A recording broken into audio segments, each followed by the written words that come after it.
The most significant argument made in Federalist 51. Federalist 51's main argument is that the government must have proper checks and balances between the different departments. It further adds that the independence of the executive, legislature, and judiciary will not survive for an extended period if there are no constitutional means to hinder one department from encroaching on the other. The Federalist states that people fall into different groups and categories of majority and minority, and he aimed to avoid any one group dominating over the other. Thus, this study will evaluate why Federalist 51 arguments are essential in understanding Madison's work. The first Federalist argument is based on explaining self-government, that it does not involve every person governing, but ensuring that no single entity independent of the society governs the government. According to Federalist 51, the different powers of government must be exercised independently to ensure that the society is guarded against oppressors. However, it is not only the rulers who oppress the people, sometimes, one part of the society may lack justice in the hands of the other. For instance, when the majority of society has a common interest, the minority with divergent views may suffer. Madison's arguments are based on the premise that justice is the end of government because if the world were just, there would not be a need for government. Thus, Madison uses the Federalist 51 argument to describe what he calls a state of nature: stronger people in society oppress weaker people. However, the stronger people are not so superior because they are likely to experience the power of the weaker when they call for justice and try to liberate themselves. Madison states that in every society, freedom is achieved once the majority starts to oppress the minority. On the contrary, the minority must start seeking justice only because there is freedom, and they are entitled to do that. The result of such a government is much uncertain, such that even the majority who caused the misrule may have to call for a government that protects the interests of both the majority and minority. Protection, in this case, refers to having a society that does not have to go by the interests of the majority. Thus, the minority will have to rule for them to protect the interests of the majority.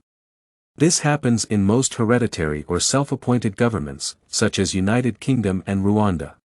In this case, the rulers are independent of the majority and thus, do not have to bow to people's pressure to protect their interests.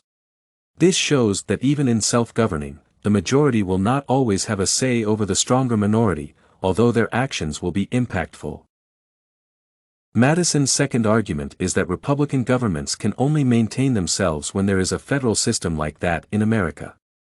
According to Federalist 51, when there is a separation of powers in the government, a federal system is critical for the government departments to be sustainable. Otherwise, the republican government is entitled to fail and, in most cases, does fail. The only way government failure can be avoided is by having a well-constructed federal system. When there is a federal system, it is possible to create a vast country with a wide range of diversity in interests and many factious majorities. In such a large nation with diverse groups, it is difficult for the majority to develop principles other than those that focus on the general good. This is because they will be improbable and impractical, so the legislature will not pass them. The third idea from Federalist 51 is that the larger the society, the more capable to self-govern. As Madison states, in his text, to provide for the security of the minority, by introducing into the government, a will not be dependent on the majority or, in other words, a will independent of the society itself.